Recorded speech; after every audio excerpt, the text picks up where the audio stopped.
in this question here, we have question number 1.11, which talks about the stable weather conditions over the interior of South Africa are due to the well-developed high-pressure cell. Right, for us to realize stable weather conditions over the interior of South Africa, we understand that stable weather conditions are realized when we have the dominance of sinking air. When we have a sinking air, that is where we have fine weather, we have stable weather, which is an anti-cyclonic system. So in this instance here, over the interior, when we are having stable weather conditions, we are having the dominance of the Kalahari high pressure cell. So for that question there, our correct response would be the item number D, which is the Kalahari high pressure cell. It's the one that contributes towards fine weather conditions over the interior. Right, we move on to the second question. Right, the dew point temperature at weather station A. If we check weather station A, you tend to find that weather station A is located here, there over the interior to the extreme west, close to the extreme west coast.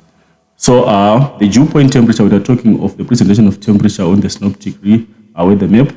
We have two temperature readings, the one on top and the one at the bottom, meaning to say we have the air temperature, which is the maximum temperature, and the dew point temperature, which is the minimum temperature. So we take the least one, the smaller between the two, which means that is the negative 8 degrees Celsius. That becomes our minimum temperature, or our dew point temperature for that weather station.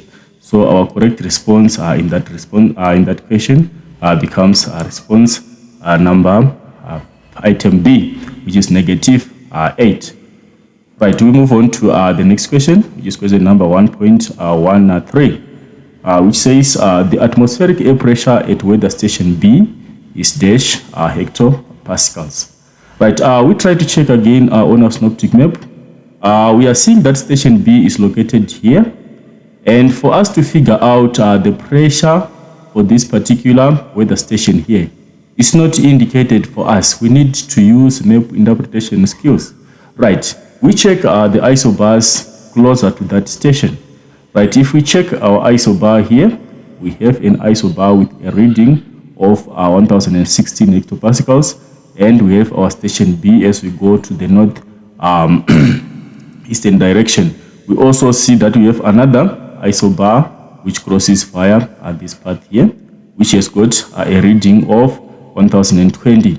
So if we check here our isobaric interval, it represents that it has a 4 hectopascal interval from 1016 to 1020, 1016 to 1020. There is a difference of 4 hectopascals. So if we can try to estimate before we even check on the responses, our response definitely has to lie within the range of 1016 and 1020. It should be between the values of 1016 and 1020, which will mean that it can only be 1017, 1018, 1019.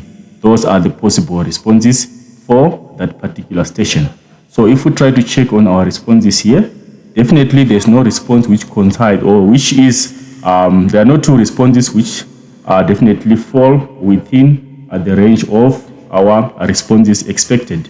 So the correct answer for that question comes as response number C, which is 1018 hectopascals for that question.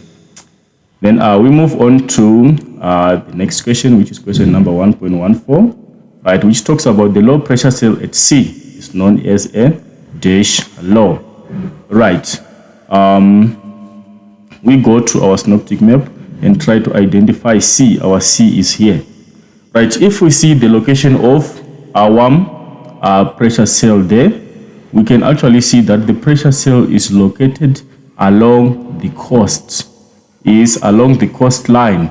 And if you check on this extreme western side, we are over the Atlantic Ocean, and as we get to the eastern side, we are getting inland. So this low pressure cell is along the coast, is along the coastline here. So low pressure cells that we tend to find along the coast, we call them the coastal low pressure cells. So we check on our responses, and on our responses, the correct response there becomes a coastal low for that question, which means our item number D becomes the correct response. Right, we move on to number 115, which says the type of precipitation found at town D is dash. Right, we go back to our map and try to identify where town D is. Right, we check there, our D is there, indicated by this letter, and is pointing to that symbol there. Right, what does that symbol mean? What is the type of precipitation indicated by that symbol? You can see D is pointing at a dot. Right, we have several symbols that are used in synoptic weather maps. We have symbols for different types of precipitation. We have symbols for fog, symbols for mist, symbols for hail, drizzle, rain, whatever form of precipitation, snow. They have different ways of presentation on the synoptic map. So for this one, for this dot here, the correct response is rain. That is the type of precipitation that is represented by that symbol on the synoptic map. So we check the response of rain. Right, we go to the next question. Right, the type of precipitation, to answer question number 1.15, is caused by, right, what causes the rain is, we want to look for the first item of the type of winds which will cause that type of precipitation. Definitely in that instance, when we talk of offshore and onshore winds, we are looking at offshore, we are looking at winds which are coming from land going over the water body or going over the ocean. And onshore, we are looking at winds which come from the ocean over the land. So definitely for us to have rain conditions, we need to have onshore winds. So we pick our item number 2. Then we look at the conditions of the winds which are onshore, conditions which are likely to cause rainfall. For us to have effective condensation taking place, we need to have warm and moist air. Cold and dry air has no capacity here to cause condensation, because if the air is dry, it means it doesn't have moisture. So we cannot have effective cloud formation, and we cannot have rain formation. So in this instance, our item number 116, the correct response you are picking the response for onshore, and you are also picking the response for warm and moist, which gives us a combination at D with item number 2 for onshore and item number 4 for warm and moist, which gives us the response item D for that response for question number 1.16. Then we proceed to question number 1.17. Right, the evidence of backwind conditions at weather station E is dash and dash. We need two conditions that suggest that there was a backwind on that particular weather station at E. Let's try to figure out from the station E. If you try to figure out a station E, you can see that the conditions there is clear skies. If you check there is no shading to indicate cloud cover on that station. And also if you check, the wind direction is a northwesterly wind. And if you also check the temperatures, the maximum temperature is 27, the minimum temperature is -9. So if you try to figure out on these conditions here, you want to figure out conditions that relate to the prevalence of backwind conditions on that weather station.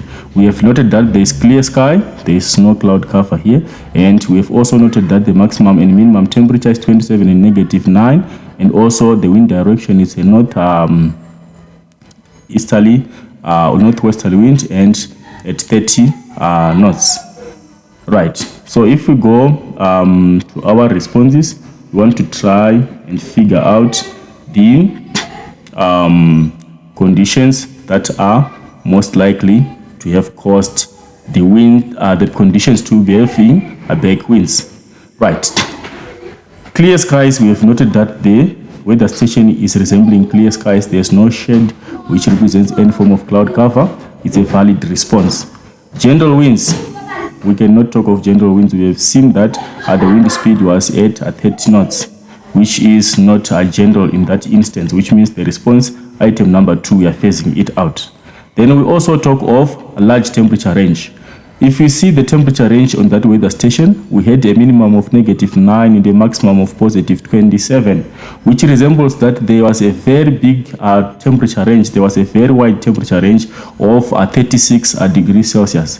And the implication is such that the conditions before the coming of the back winds, it was extremely cold with a temperature of a minimum of -9, and then with the coming of the back winds, the temperatures rose from that minimum until they got to a higher temperature of 27 degrees. So a large temperature range is a possible response. Then southeasterly winds. The wind direction, we've seen that is not even a southeasterly wind, so we are phasing out the last response. So the remaining response is clear skies and a large temperature range, which gives us a combination of item number 1 and item number 3. The combination falls at option number A, which is the correct response for that question number 117. It gives us the response at A. Right. That was question number 1.1. Then we proceed to item number 1.2. Basically, it's a question which is based on urban climates. Right. And before you figure out the questions, we need to familiarize with the concepts of urban climates and how the climate conditions are modified by the urban environment. Because you remember, an urban climate is a micro climate, which means it's a unique climate for a particular geographical region, for a particular smaller geographical space, which is an urban setting. So there are different factors that shape and that determine the climatic conditions that are realized in an urban settlement. Right, now let's look at the questions. We got question number 121. Slopes in a valley facing the equator are warmer because the area covered by insolation is dash, with the responses Y and Z being smaller and greater. Right, here we are looking at, for the perspective of the southern hemisphere, we are saying we are referring to the north-facing slope or the southern slope. The north-facing slope in the southern hemisphere is the one which is facing towards the equator. And if you are looking from the northern hemisphere's perspective, we are saying we are looking at south-facing slopes or the northern slopes in the northern hemisphere. Those are the ones which are facing the equator. So we tend to find that they have warmer temperatures, or they are warmer generally, because the area covered by insolation is greater. There is greater coverage of that slope by insolation because they face towards the direction of the sun. North-facing slopes in the southern hemisphere, they face towards the sun, and south-facing slopes in the northern hemisphere, they also face towards the sun. So basically, the area that receives insolation in those slopes, the area is larger. So our correct response qualifies to be Z for that response, for that question, which is Z for number 121. We go to number 122. Anabatic winds are dash winds. Right, you need to distinguish between anabatic and katabatic. Right, we know those are typical valley winds. It's also a microclimatic environment. When we talk of anabatic, we are looking at the day winds, which are upslope winds. Anabatic winds, they happen during the day. They blow from the valley floor going to the valley sides. And the opposite is true with the katabatic winds. They are night winds that flow towards the valley floor from the valley sides at night. So in this instance, we have defined what anabatic winds are, and we can figure out the correct response from the explanation and the definition of the two types of winds. Anabatic winds are upslope winds. That is the correct response for that one. They are upslope, which is Z. Then we move on to number 1, 2, 3. Anabatic winds are dash pollutants found in the valley. Right, when you talk of an upslope winds and you are talking of pollutants being concentrated in a valley, when there is an upslope winds, it means it takes with itself the pollutants within the valley as it goes up the valley sides. So it means it disperses the pollutants from the valley, which implies that the correct response for number 1, 2, 3 is letter Y. Right, I will move on to number 1, 2, 4. The type of precipitation found in a valley when dew point temperature is above 0 degrees Celsius. We are saying the minimum temperature is above 0 degrees Celsius. In that instance, what type of precipitation forms in a valley? Right, the correct response there qualifies to be fog. Why we are not saying frost? Because frost only forms when the temperatures fall to freezing point, which is 0 and below 0, which means we can only have the formation of frost in the valley at temperatures maximum 0 to minimum of negative temperatures. So that qualifies fog to be the correct response in that instance. We move on to the next question, number 1, 2, 5. Right, number 1, 2, 5, winds at A will be dashed than winds at B in the sketch below. Let's try to analyze the sketch. We are seeing those are winds blowing in an urban environment, and where we see our B is falling on an open space just by the sides of the taller buildings, and our A is falling in within the taller buildings. So will the winds at A and B comparably, which ones will be weaker or stronger? If we check on B here, there is open space and there is free flow of air, and wind flows freely across area B, which will imply that the winds will be less stronger compared to the winds which will blow along channels at A.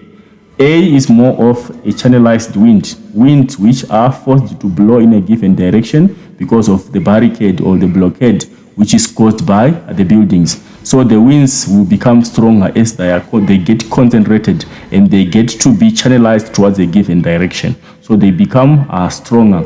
So in that instance, our correct response is item Z for stronger.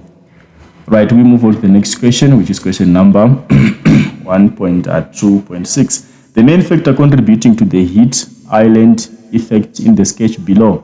Right, if we check the sketch below here, we can see these arrows which are from one building to the other and back, and to the other building and back. What might be causing the heat island? And remember, when we're talking of a heat island, we are talking of an urban area with a higher temperature compared to the surrounding rural area. What causes higher temperatures in this urban area here in this given sketch? The correct response there is multiple reflections, which is indicated by those arrows that we can actually see. So the correct response there is Y for multiple reflections. Why Z is not correct is the buildings are not of the same height, and if you check the reflections indicated here, they are even higher than some of the buildings on the extreme side. So we cannot qualify height of buildings to be the correct answer for that one. All right, move on to the next question, which is question number 1.2.7. Right, the sketch below illustrates a pollution dome during the, is it day or night? Right, if we check on the shape of the pollution dome, and the concentration of pollutants differs between daytime and night time. Right, during the day, because of the higher temperatures within the city, they tends to develop a low pressure system within the city, which will attract incoming winds from the surrounding farmland or the surrounding countryside. So there tends to be a low pressure and rising air within the city because of the incoming air which is fed towards the low pressure within the city. So the pollution dome is elevated during the day, is raised up during the day because of the convection currents that are realized because of the high temperatures within the city that lead to a low pressure that attracts incoming air from the surrounding countryside. So this shape here is typical of the night situation.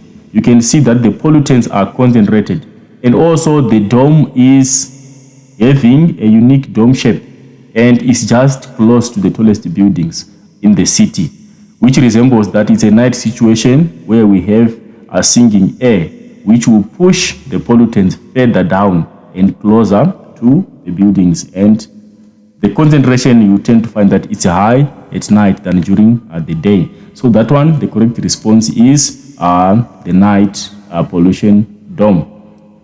It's a night situation. Right, we move on to the last question on that section, which is number 128.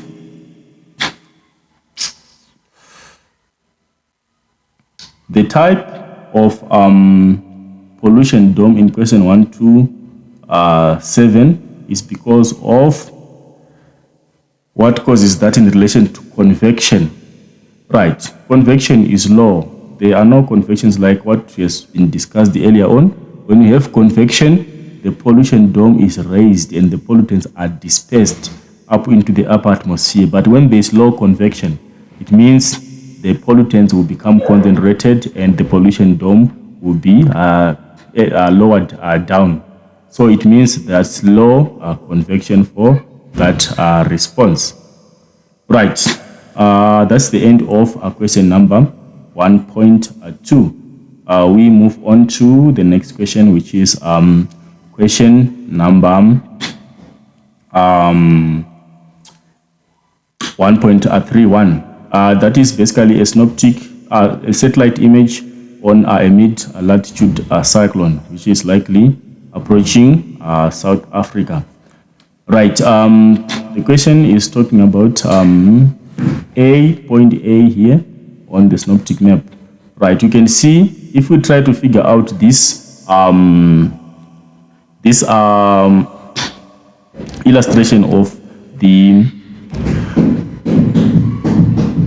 illustration of this satellite image, you tend to find that we have a cold front on this side here.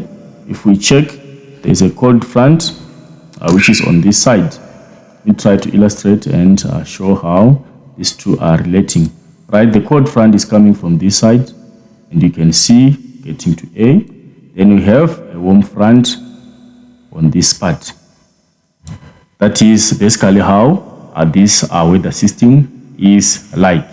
Right, so if you can see there, we can try to figure out using the way we read synoptic maps and try to relate it to the satellite images, because basically it's one in the same thing, but it's only that this one is a satellite image. But when we are using synoptic weather map, we use an aerial view where we draw the fronts, just like in symbol lines.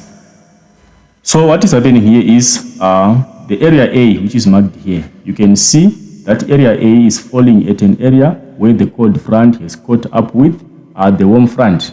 In this instance, we might be having an occlusion at this particular part of the weather system. So the pressure system that develops here, where the cold front has caught up with the warm front, is a low pressure. That is the correct response for that question. That is a low pressure for that response. Right, let's try to figure out the other responses which follow, the other questions which follow after this. Right, the next question is talking about the evidence from the satellite image of your answer to 131. Right, like what I've discussed here, why is it a low pressure cell on that part of the system? Right, you can see also that if we try to use the argument that we were using there of that drawing, you can see that's the point where the cold front has caught up with the warm front, or where there is an occlusion on that part of the weather system. And you can also see based using on the density of the cloud.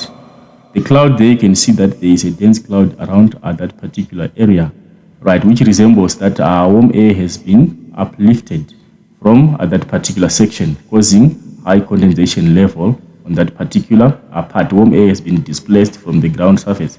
So basically, that's the evidence that we can use to support that is a low pressure around point A. Then we move on to question number 3, 1.33. Describe the rainfall usually associated with the cloud type at warm front. At the warm front around here, what kind of clouds do we tend to find? Right, maybe if we can try to illustrate this drawing using a cross-sectional view, we can tend to find that we have something that looks like on this part here, we have the cold front, and maybe on this part, we have the warm front going in that direction. And we are saying our weather system is moving in that direction. So we are looking at the clouds that develop along, we are saying this is our cold front, indicated by this, and this is our warm front, indicated by this. We want the type of clouds that develop around this area here, which is the area along the warm front. We know well that around this area, we have incidences of towering cumulonimbus clouds, but that is not where our question is coming from. Our question is solely based on this part here. We want the type of rainfall that is a resultant effect of the clouds that form along the warm front. Right, in that instance, we have light to moderate rainfall over a wide area. The rainfall there will not be as heavy as the rainfall that we receive here under the cumulonimbus clouds. The rainfall here will be light to moderate rainfall, which will be extensive. It covers a wide area and often lasts for several days. The rainfall here will be prolonged rainfall. It's not very heavy, but it's moderate to average rainfall, but which lasts for quite a number of days. Why does it last? Is because this warm front moves gradually, and this cold front is the one that moves faster. So it means clouds will form gradually and will produce rainfall gradually as they are pushed by the coming cold front. And this area will keep on receiving moderate to light rainfall for prolonged periods until the coming of the cold front, which will completely displace the warm and moist air. So the correct response there, we should highlight that the rainfall is light to moderate and covers a wide area and is for a prolonged period. Right. We move on to number 134. Give a reason why the interior of South Africa experiences clear conditions.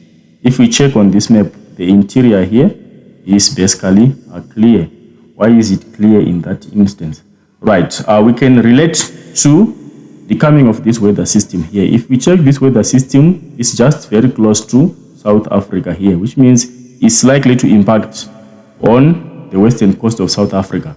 When does that happen? This happens during winter. We have the coming of cold fronts or the mid-latitude cyclone affecting South Africa during the winter season. And that is also where we have to find out that we have clear conditions over South Africa. The reason being that it's during winter and we have the dominance of the Kalahari high pressure cell over the interior. We have the dominance of sinking air, which creates stable weather and clear skies over the interior during this particular time of the year, which is the winter season.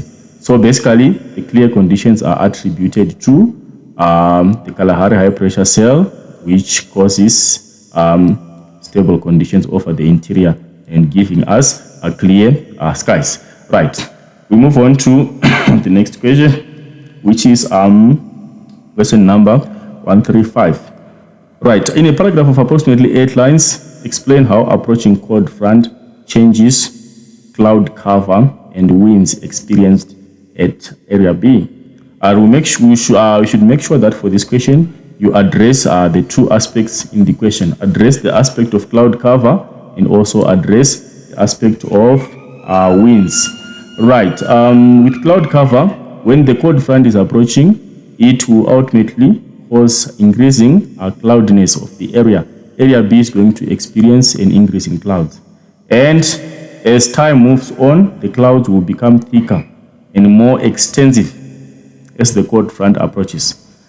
So it's increasing cloudiness at point B because of the cold front will be coming and pushing the warm and moist air to condensation. And as the cold front approaches, the clouds will thicken. They will become more thicker and they will become more extensive. You need to say they will cover a wider area. And we'll have instances of towering cumulonimbus clouds developing over that area with the approaching of the cold front. That is basically the cloud changes. Then with the wind changes, we are looking at the wind speed is going to increase with the coming of the cold front, and also the winds will become stronger as the cold front approaches.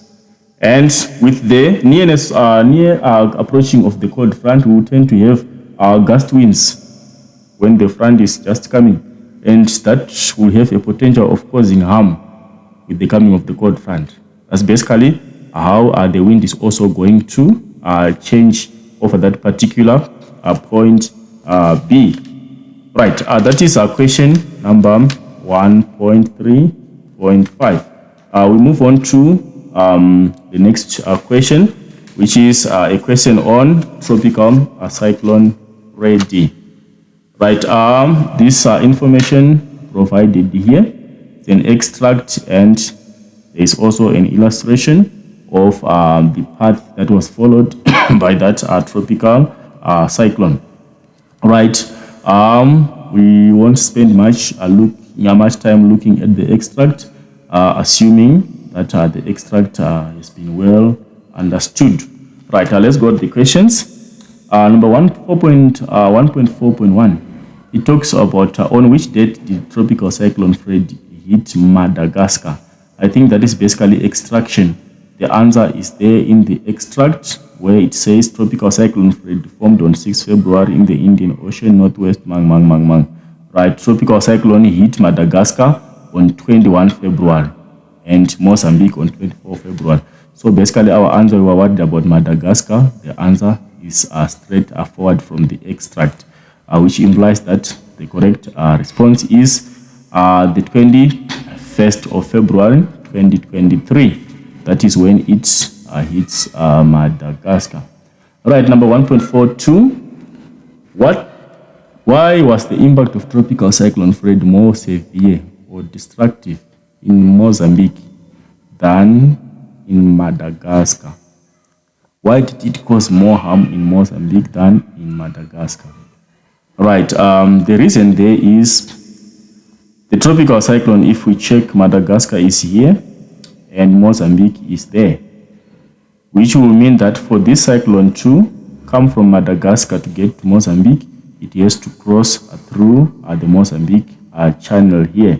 From the 21st of February when it hit Madagascar, it crossed the Mozambique channel and reached Mozambique on the 22nd of February. So the reason why we are saying because the impact was more destructive in Mozambique is because the cyclone re-intensified, or it went through cyclogenesis over the Mozambique channel. It strengthened over the Mozambican channel, or it went through a cyclogenesis process, which means it gained more power as it was crossing the Mozambique channel. Right, let's go to the next question. Refer to the path of the tropical cyclone. Give 2 reasons why tropical cyclone Freddy changed from a tropical cyclone to a tropical depression from 21 February to 22 February. Right, you can also relate these 2 questions. They are almost related from the way the question are appearing, because you are looking at 21st February in Madagascar and 22nd February over Mozambique. Right, so the reasons why, because we have said it re-intensified over the Mozambique channel. What reasons can we give here? Because we know that a tropical depression is more destructive than a tropical cyclone, which means the wind speeds are different for a tropical cyclone and for a tropical depression. Why is it that the winds were more destructive? And what happened for it to transform from being a cyclone to become a depression. Right, the reasons that you can give there is because of the warm ocean water over the Mozambican channel. Remember, for tropical cyclones, they need warm oceans. So it went through cyclogenesis because of the warm ocean waters over the Mozambican channel, which provided it with energy to revive its power and to revive its circulation and become more stronger and cause more damage over Mozambique. And also we can talk of high humidity. Humidity fuels the cyclones. They strengthen using the power. When they release latent heat, they gain more power. So also because of the Mozambican channel having warm waters, it also meant that it was fed with high humidity, and which also contributed towards the cyclone being more stronger as it went towards Mozambique. Right, we can move on to the next question, which is question number 1.44. Why is the northwesterly path taken by tropical cyclone Freddy considered unusual? Right, before I answer this question, I would maybe want to clarify on the normal path that tropical cyclones form. Right, we know that tropical cyclones, in this instance, in our hemisphere, the southern hemisphere, they move in a direction which is from east to west. And that is the ordinary and that is the general movement path of tropical cyclones under normal conditions. They move from east to the west, right? And why do they move in that direction? Is because they are under the influence of the trade winds or the tropical easterlies. That is why they move in that direction. But if we check for this path here, for this tropical cyclone Freddy, we also tend to find that because of the combined effect of this movement of the tropical cyclones being driven by the trade winds also are influenced by a Coriolis effect, which will also cause them to deflect. And if we try to check or to refer back to our trade winds deflection in the southern hemisphere, we tend to find that our deflection is to the left, which will mean that the tropical cyclone, if it's being deflected with the movement of with the effect of Coriolis force and with the movement of the tropical easterlies, which are also under the influence of Coriolis force, we tend to find them twisting towards the south. But in this instance, it defied that. So why was it unusual? Why is it unusual? It is unusual because the northwesterly movement defies the typical clockwise rotation of tropical cyclones. We tend to find them having to twist slightly to the left or to the anti-clockwise as they get inland over Africa here because of the influence of Coriolis force.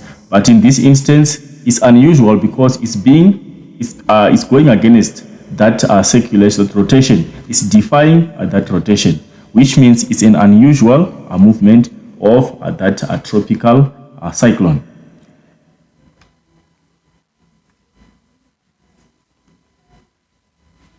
Right, we move on to the next question. Number 1.4.6. Explain how the damage to infrastructure caused by tropical cyclone Freddy could have a negative impact on people in the affected areas. Right, the question here is specific, is referring to the damage to infrastructure and how does it pose negative impact on people. So we need to be very articulate when answering this question. We need to ensure that we indicate what damage to infrastructure has been realized by the tropical cyclone and how it impacts on people in the area. So I'll highlight just a few examples for this instance. We can talk of damage to roads. Roads being a form of infrastructure, the road network being damaged by the tropical cyclone. How does it impact on the people? We can talk of difficulty in transportation of goods or difficulty in access to services. People have difficulties in accessing their services that they want because they need to be transported via the road network, or they have difficulties to access goods that they want because the road system or the road network has been disrupted by the cyclone. Then you can also talk of the damage to houses. Tropical cyclone Freddy caused the damage to houses. How does it impact on the people? it results in homelessness. If people's homes have been destroyed, then it's a problem to the people, them becoming homeless. And damage to buildings, we can talk of damage to buildings like productive buildings like the factories and the industries. That will result in loss of jobs to the people, or that can result to unemployment. That is also a negative implication on infrastructure and resultant effect to people. And also we can talk of damage to communication networks. That can also, a communication infrastructure can be damaged by the cyclone. That will result in disruptions in communication or difficulties in people communicating. So basically we need to be articulate, we need to find the damage that has been done to infrastructure and its subsequent impact to people. Right, then we move on to question number 1.5, which is the last question on climate. All right, the question number 1.5, it says refer to the sketch below which illustrates the development of line thunderstorms and during summer. Right, we should be able to interpret this diagram clearly before we try to answer the question. This is typical of traveling disturbances that happen during the summer season. Right, we understand that this is the interior of South Africa, and over the interior of South Africa, when it is summer, we tend to have the existence of the thermal law over the interior here because of intense heating. The ground is intensively heated, and it results in rising air, creating a low pressure over the interior. So we have the existence of the low pressure cell over the interior, and remember we have our two high pressure cells over the Atlantic and over the Indian Ocean, and the resultant effect is that there will be pressure gradient between the South Atlantic high pressure cell and the interior, and also there will be a pressure gradient between the South Indian and the interior. So the resultant effect is that the anti-clockwise circulation of air out of the high pressure cell here will feed into the low pressure cell that has developed over the interior, and also the anti-clockwise circulation from the South Indian high pressure cell is also going to feed over the interior of South Africa, which will be having a thermal low. So those two air masses coming from different directions, apparently they will have to meet somewhere over the interior, and they will create this weather system which is indicated over this interior here. Right, let's not waste time by explaining. Let's go to the questions. Right, we have question number 1.51. Identify the front at A. This front here at A. This is a moisture front. It's a moisture front in that instance because of what happens at this front here. We have incidences of cloud formation and heavy rainfall forming along that front. So it's termed a moisture front. Right, then we move on to the next question. Give the wind direction at B and C. Right, what wind direction is this one and what wind direction is this one? The wind which is fed from the South Indian here from B, let's start from at B here. The wind which comes from B, which is fed from B in this instance, is a northeasterly wind. This is coming from a slightly northern direction and from the east because it's coming from over the Indian Ocean. So it's a northeast, and this one coming from the Atlantic, this one becomes a southwesterly wind. So it's southwest from this side and northeast from this side here. Then state the moisture content of air masses B and C. Right, the moisture content we figure it out from the nature of the oceans from which these high pressure cells are located. This one is located over the Atlantic Ocean, and this one to the east is over the Indian Ocean. So the implication is over the Indian Ocean, remember it's a warm ocean, we tend to have a warm ocean current here, and the resultant effect is that the winds which come from this will be warm and moist. And here over the Atlantic, it means for the fact that it's a cold ocean, it means we have a cold ocean current, and the winds which blow from this high pressure cell will be cold and dry. So when you are comparing the moisture content here, We are saying the winds which are coming from B here, in this instance, the air mass B will be moist or will be humid. And this one coming from this side will be a dry. So it's humid, moist from B, and it's dry from C. Right, explain the formation of line thunderstorms over the interior of South Africa. Right, we'll try just to summarize on that one there, how the moisture front forms. Right, the basic instance is that the high pressure cell over the eastern part, which is the South Indian, it feeds in warm and moist air. And the high pressure cell over the Atlantic Ocean, the South Atlantic, it also feeds in a warm, cold and a dry air. Because of its anticyclonic circulation, it feeds in cold and dry air. From the South Indian, it feeds warm and moist air. And the existence of a low pressure cell over the interior attracts these two air masses because of pressure gradient. And they meet along the moisture front.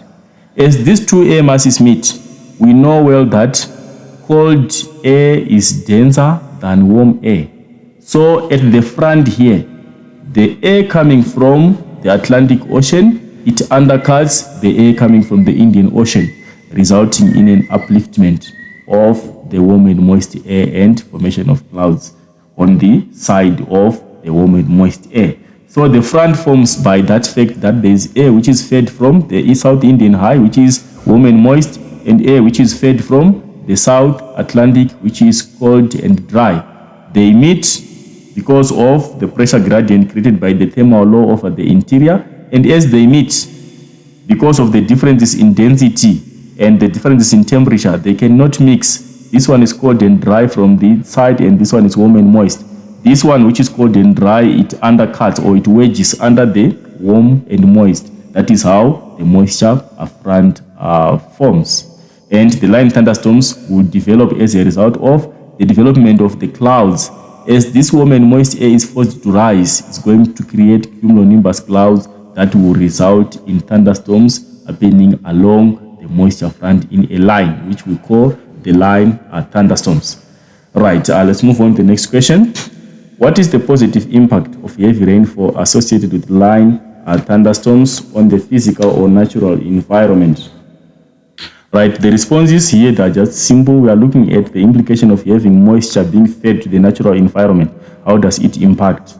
We can talk of replenishing of water sources, which will benefit the aquatic life. We have different aquatic ecosystems and aquatic life. Those creatures and those animals and plants, they will benefit from the replenishment of water sources. And also it can argue that it adds soil moisture that promotes vegetation growth. That is good for the environment, for the natural environment, that we have the growth of vegetation because of the feeding in of moisture to the ground. Or we can argue that it provides water for the wildlife, which is also part of the benefits to the natural environment. So basically those are the expected responses from our first question on climate and weather. Right, we quickly move on to the second question, which is geomorphology. Right, geomorphology, we are doing fluvial geomorphology. In this instance, we are looking at the study of rivers. Right, I will go through the questions in as quick as is possible. Right, we look at question number 2.1.1. This is a column question. Right, dendritic stream pattern, is it Y or Z? Right, in this instance, we know well that the term dendritic is a derived term from the Greek term dendros, which means a tree and its branches. So when we are talking of a dendritic pattern, we are looking at a pattern which resembles a tree and its branches. So if we try to check on those two patterns, the one that reflects a tree and its branches, we tend to find that is Z in this instance. Our Z is the one which resembles a tree with its branches. This one is now a rectangular drainage pattern on Y. Right, we move on to the next part, which is item number 212, question number 212. The stream pattern develops on a dome. Stream pattern that develops on a dome, when you're talking of a dome here, we are giving an example of an elevated landscape. For example, a volcanic landscape, where we have a lake on top of a volcanic dome, or where we have that we call a caldera lake, which forms on top of a volcanic mountain. We tend to have streams radiating from a focal point. The streams, they will develop from one source and they will radiate into different directions. So the stream pattern that we tend to find on that instance is radial. Radial, the streams will be radiating from one focal point in different directions. The source being an elevated landscape, and they will be flowing towards low-lying areas in different directions in a radial form, or radiating from a core focal point. Right, we go on to question number 213. Stream pattern characterized by short tributaries joining the main stream at right angles. Right, you are having a situation whereby the tributaries are shorter but the main stream is longer. It resembles an area which is mainly folded, where we have maybe a folded area or a faulted area, where we have a rift valley or a graben and two nearby host or block mountains, or where we have folding, we have two fold mountains existing side by side, and we have a valley in within. The system that we will develop there is that we will have a major river which will run through the valley, and we will have short tributaries emanating from the folds by the sides, or emanating from the block mountains by the sides. So that system that we tend to have there is what we call the trellis drainage pattern. Right, we move on to the next question. 214. The underlying rock structure of the stream pattern below has, what causes this? This type of pattern is typically a rectangular drainage pattern. What kind of rocks contribute towards the development of rectangular pattern? Right, the correct response for that question there for number 214 is Y, where we have cracked and jointed rocks. This pattern is influenced by the cracks of the underlying rocks. The streams will follow the areas of weakness which have cracked. So they will follow those cracks. So the streams, they will be influenced by the underlying existing cracks along the rocks which are below that area. We move on to question number 215. It talks about drainage density of a river system flowing in areas of high permeability. Where we have high permeability, we are looking at a situation whereby the soil or the underlying rock material allows for infiltration and percolation. Rainwater is allowed to filter into groundwater storage. So it means, remember, for us to have high drainage, we need to have high surface runoff and limited infiltration. And if it is the opposite, we have less runoff and more infiltration, it means we will have less streams developing in that particular area. So in this instance, we are looking at a situation whereby drainage density of the river flowing in areas with high permeability, it means there is more infiltration compared to surface runoff.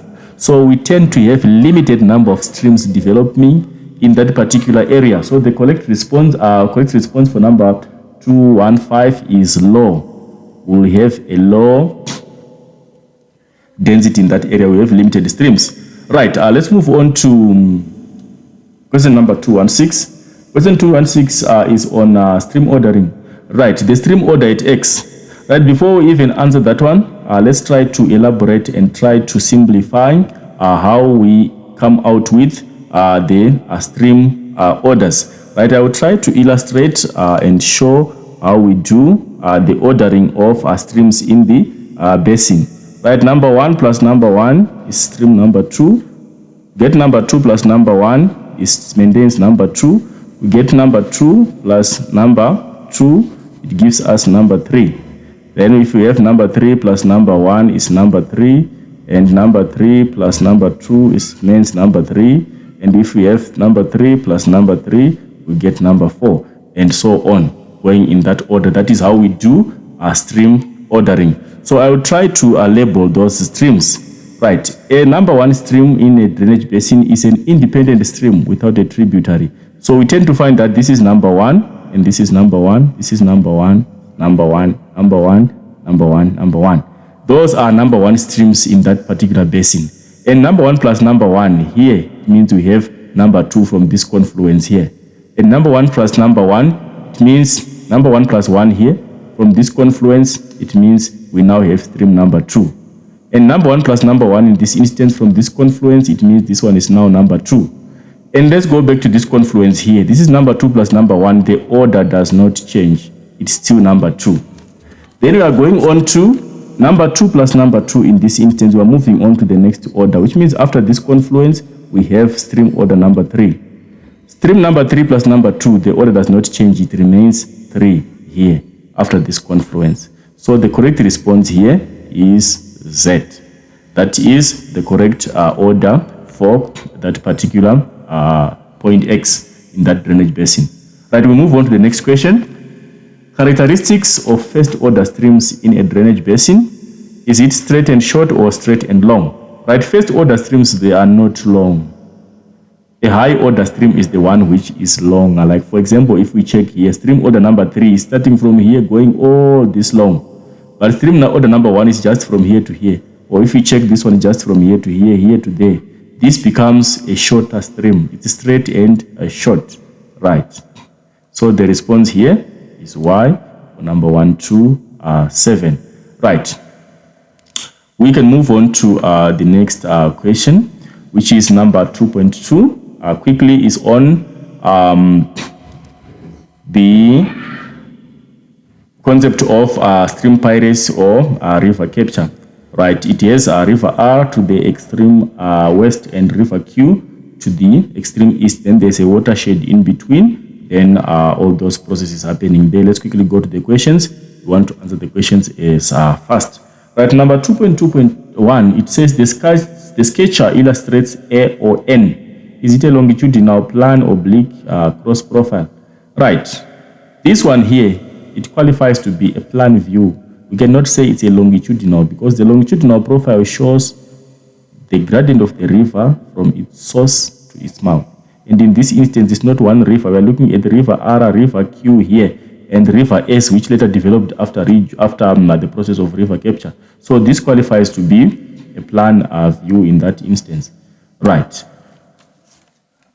Then number 2.2.2, a river capture is taken place because tributary P flows on dash rock and over a dash gradient. Right, for river capture to take place, we need conditions where one river is flowing, is more energetic than the other river. And the energetic river advances through headward erosion towards the less energetic river across the watershed. It cuts through the watershed and approaches or intercepts the headward waters of the less energetic river on the other watershed, on the other drainage basin.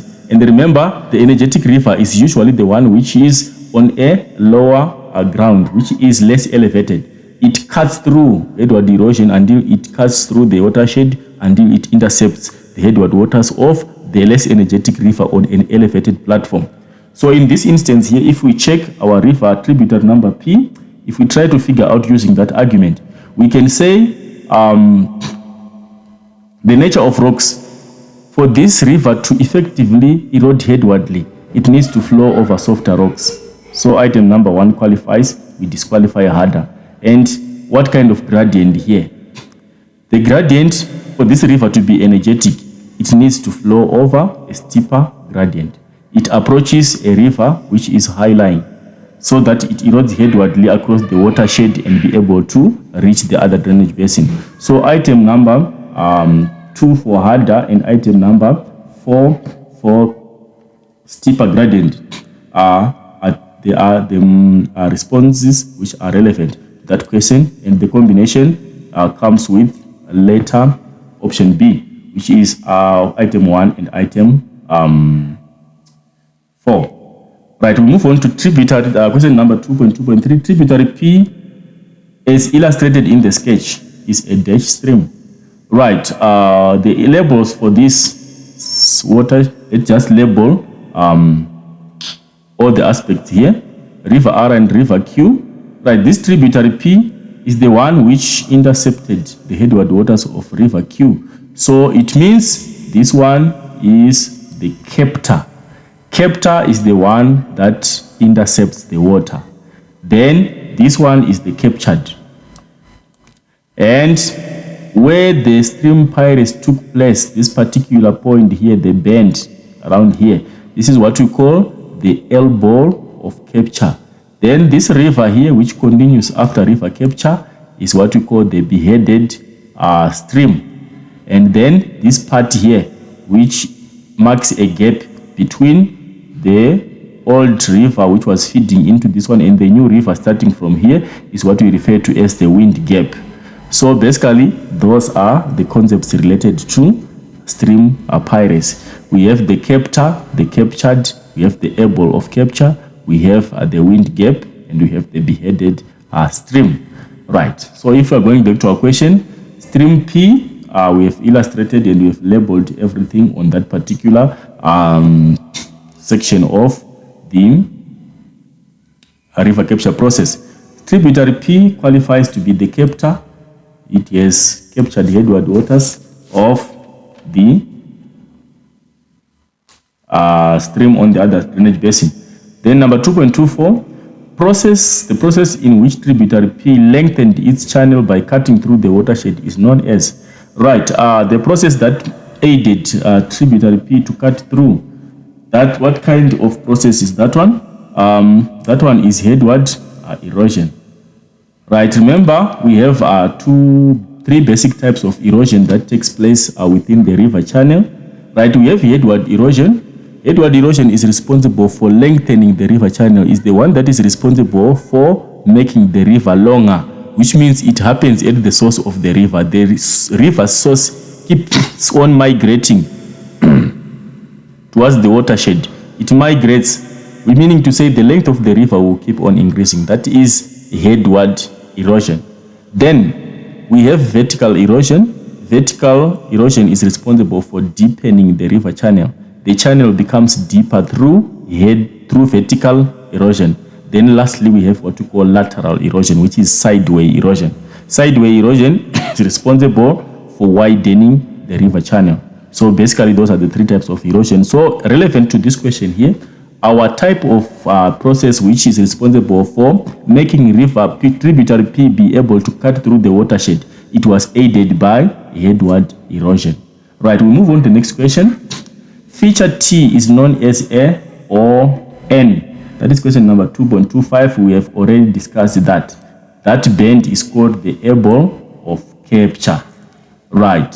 We move on to question 2.26. River R will have a dash drainage basin and A or N velocity after river capture.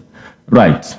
If we check on river R here in terms of its basin, river R used to have a basin which was this side of the watershed before the process of piracy.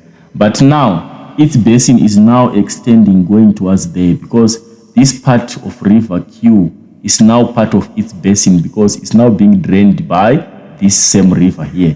This is now a tributary of river R. So its drainage basin has been increased by the process of capture. So if we check on the responses here, it becomes larger.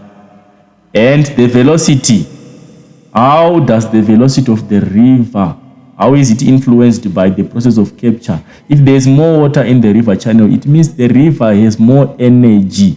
It flows much faster when it has more water.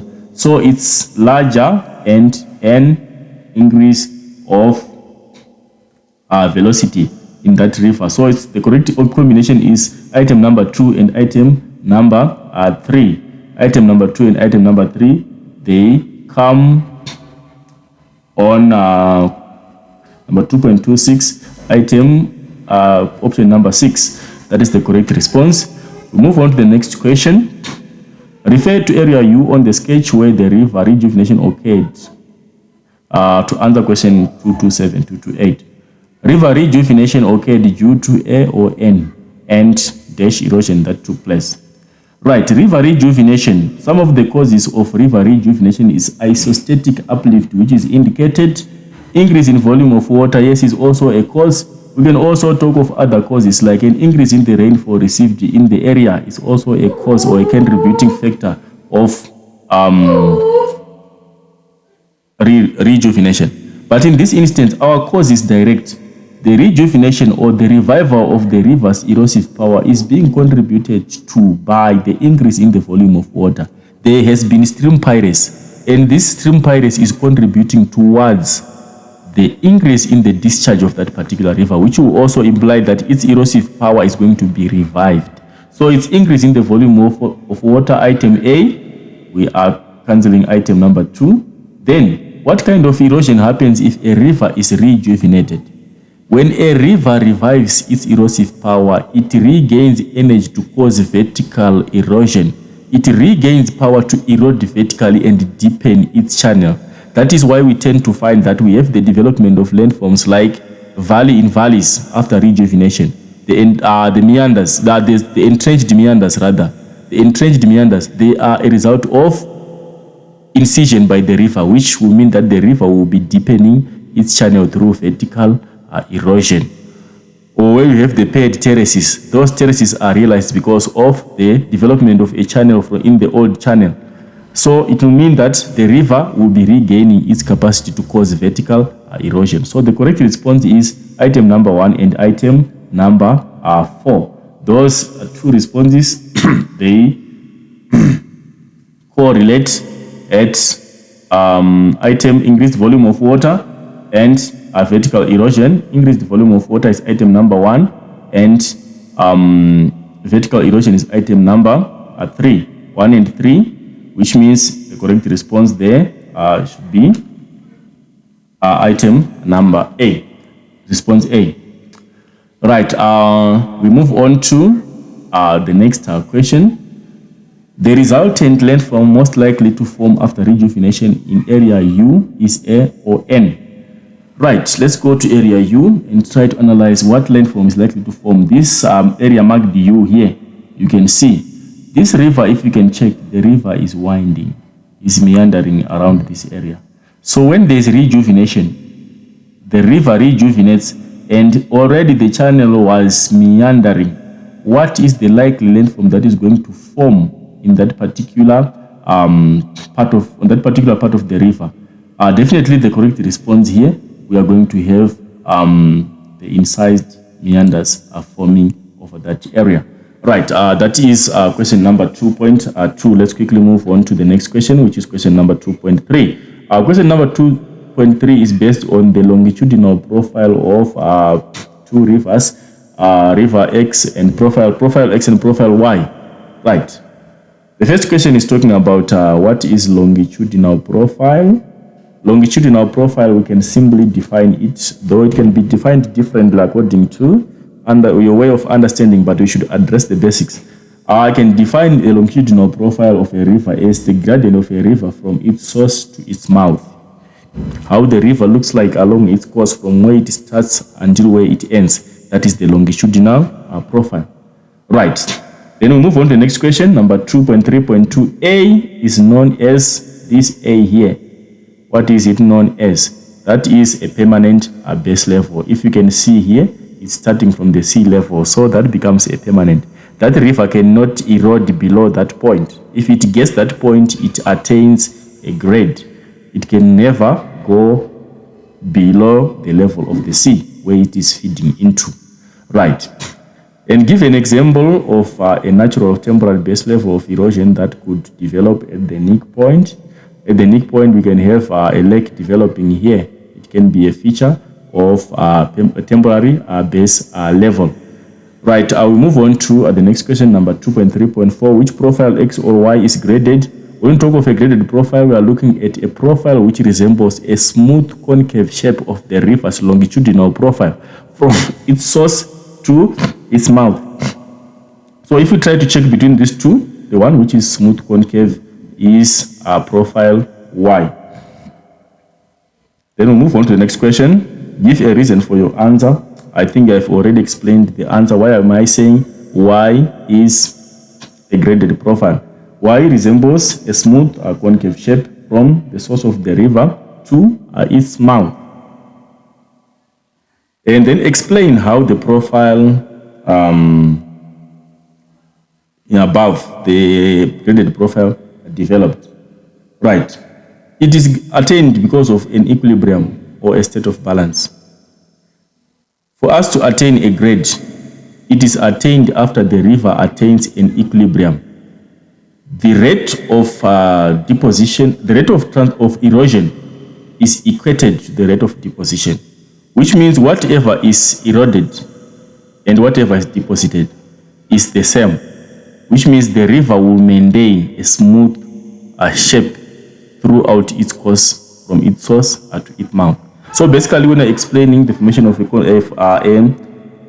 graded profile, it is a result of the balance between the rate of erosion and the rate of deposition.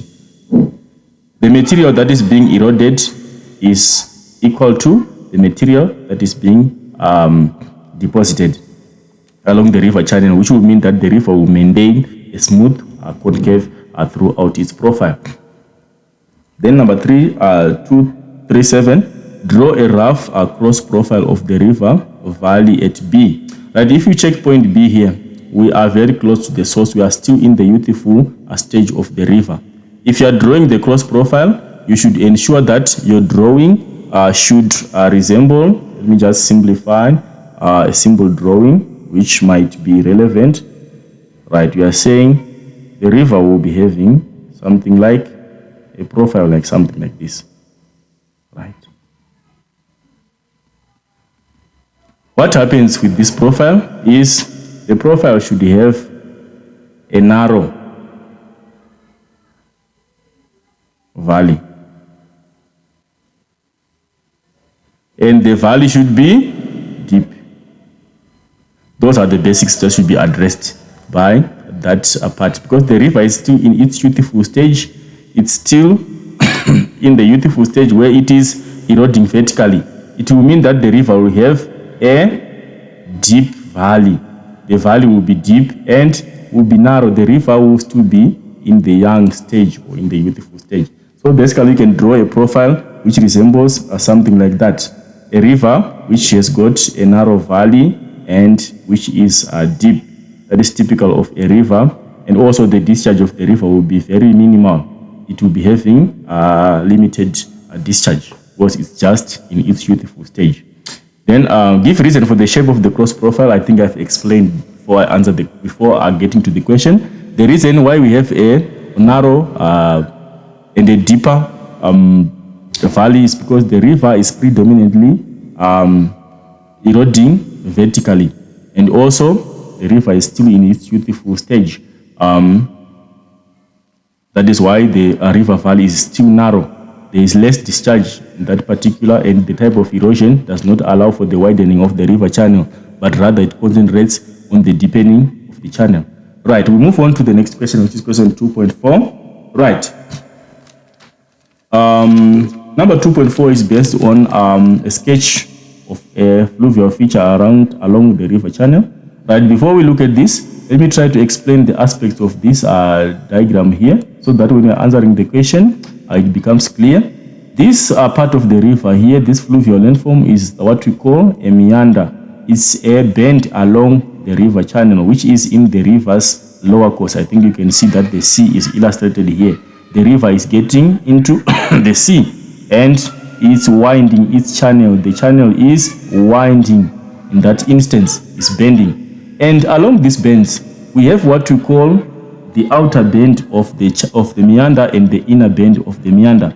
Right, what we call the inner bend of the meander, for example, is this part here.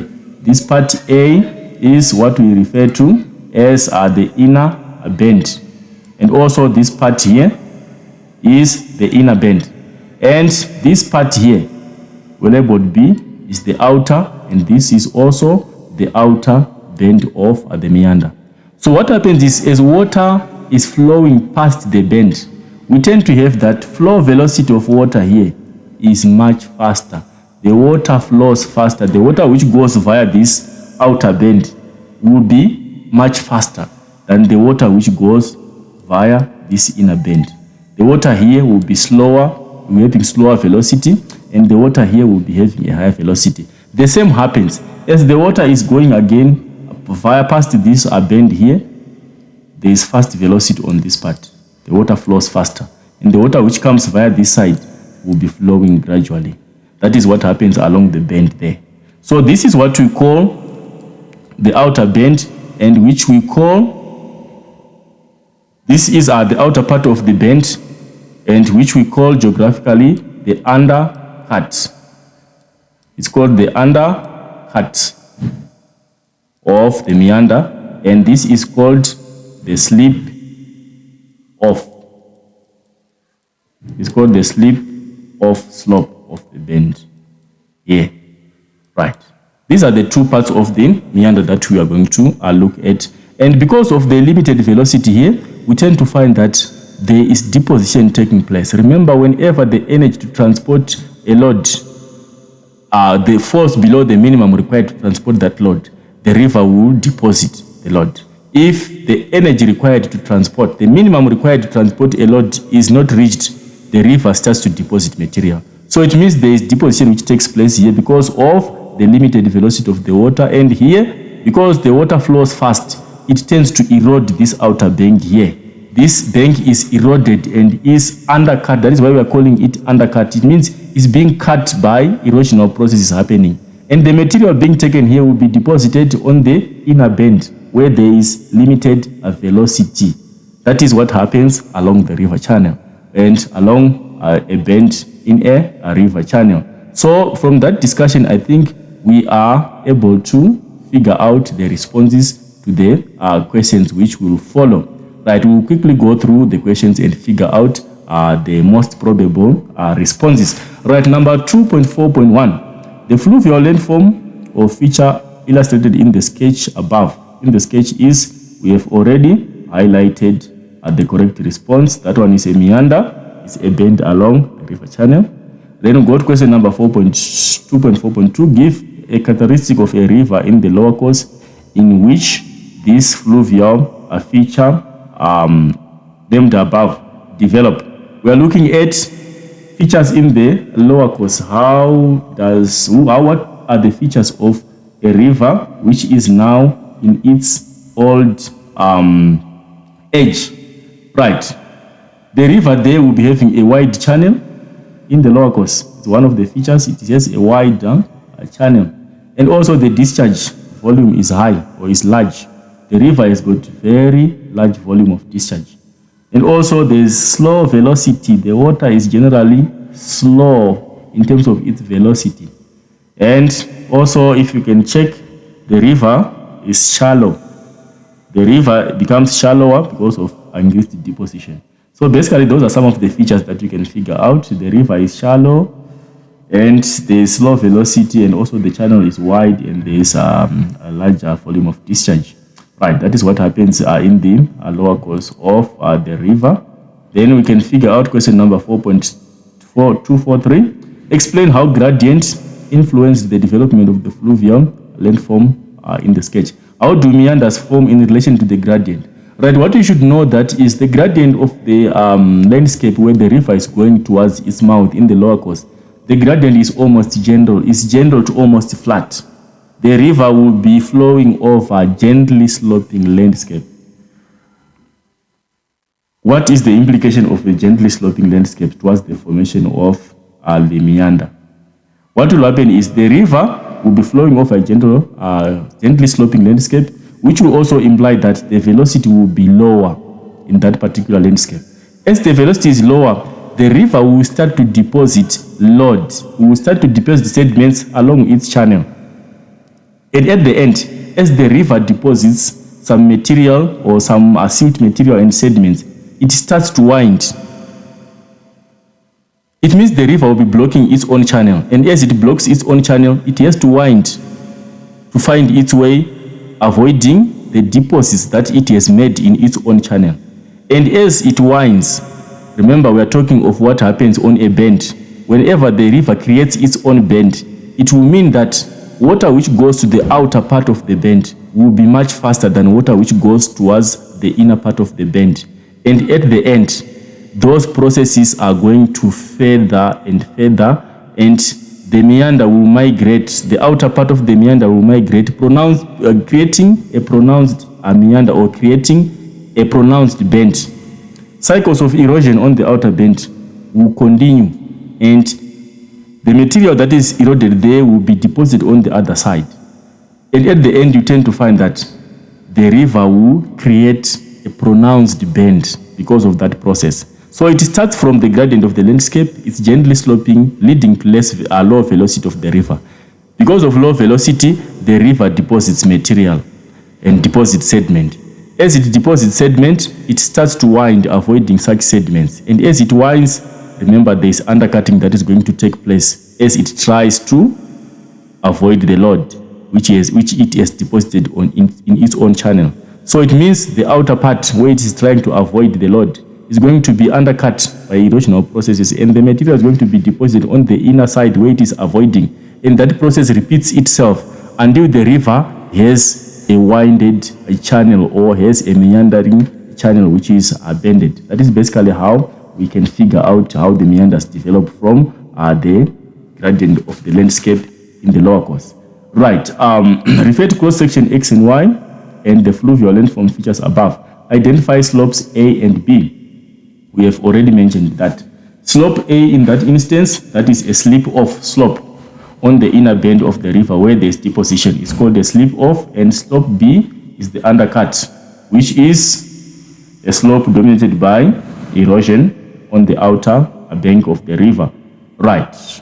We move on to which cross-section X or Y represents the line between A and B. From A here, we tend to find that this is a gently sloping landscape.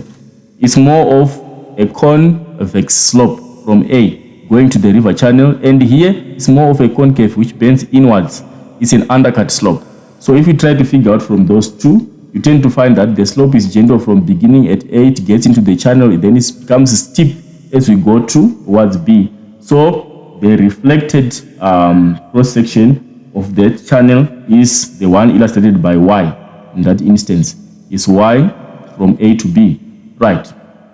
Which cross-section? We've done that one. Explain the process involved in the formation of slopes A and B. I think we've explained that. We just have to clarify. Slope A, which is a depositional slope, which is the slip-off. Water flows gradually on the inner bend, and sediments are deposited on that river part because of slow velocity. This is the side here. On A here, the water flows at a less velocity and sediments are deposited, meaning to say the slope will be having a gently sloping landscape going towards the stream, the river channel because of deposition. Then slope B. B here, water flows faster on the outer bend, and it causes erosion of the outer bank here. This bank is eroded because of velocity of the water, and it becomes an undercut. Material which is being taken here is deposited here. That is basically how those two slopes form. So we are looking at the process involved in the formation of A. There is erosion and deposition on one side and the other side, and deposition causes that slip off, and erosion causes the undercut on the other side. Right, let's look at the last question on river management, river and catchment management. There's an extract there. The extract, I think, is clear and has been gone through. Right, in which province is Hammanskraal located? Right, this is map interpretation. You can see where Hammanskraal is and the province indicated here, and whatever you can use this infographic to figure out. Right, Hammanskraal is located in Gauteng. It's in Gauteng province. Right, we got question 2.5.2. What is meant by unplanned development as mentioned in the extract? The extract is talking of unplanned development. Right. We can safely relate this to a settlement. When we talk of unplanned development in settlement studies, what will we be referring to? Right. Let me try to figure out where the unplanned development part is falling under. Right. It says people have had a decade-long struggle with water and sanitation issues, serving as a clear example of what happens when unplanned development occurs. Right, basically when we're talking of unplanned development, we are looking at urban sprawl, the problem of urban sprawl, uncontrolled growth or formless growth of cities and towns. That is basically unplanned development. Or we are looking at the growth of informal settlements. Or we are looking at illegal invasions of land. That is unplanned development. So basically it has something to do with illegal settling of people, or the sprawling of the urban settlement, the formless growth of urban areas and cities, or basically the growth of informal settlements. That is unplanned development.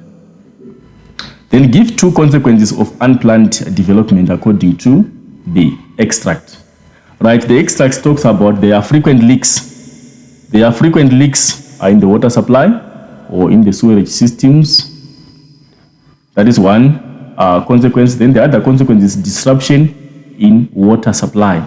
Those ones are listed in the extract. It's just extraction. So it's frequent leaks and disruptions in water supply. Then we move on to the next one. How did Apis River become polluted? How did it get polluted? Right, it's also an extract question, which is from the extract given there. The number one cause of pollution is the dumping of raw wastewater into the river. There is the dumping of raw wastewater and also dumping of semi-treated wastewater into the river. Those are the two forms of pollution which are contributed to the Apis River. Then the last question, in a paragraph of approximately 8 lines, suggest strategies the local municipality can implement or put in place to reduce pollution of Apis River. What can the municipality do to avoid the instances of pollution of that particular river? We are looking at a legislative perspective. We are looking at the local government. What can they do to try and curb the pollution of the Apis River? Right, we can talk of wastewater treatment improvement. Since we have noted that there is wastewater which is being dumped into the river, what can be done with the wastewater? How can we improve the wastewater treatment system?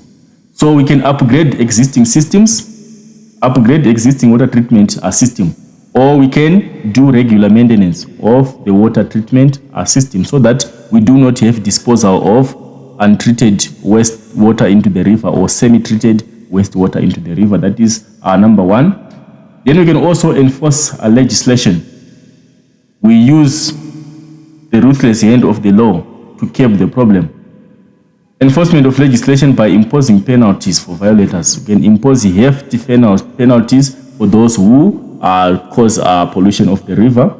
It's also an act which can be implemented. Or we can talk of intermunicipal cooperation. Municipalities can work together with other municipalities in the surrounding so that we manage the very same river which flows through the jurisdiction of the different municipalities. What we call the intermunicipal cooperation. Coordinated efforts of municipalities to try and curb the problem of pollution of rivers. Then we can also talk of private-public partnership. The municipality can partner with private businesses to find solutions to the problem of water pollution, of river pollution. Engaging with private entities, it can also help enhance resources in case the municipality or the local government is crippled in terms of its financial capacity to deal with the problem.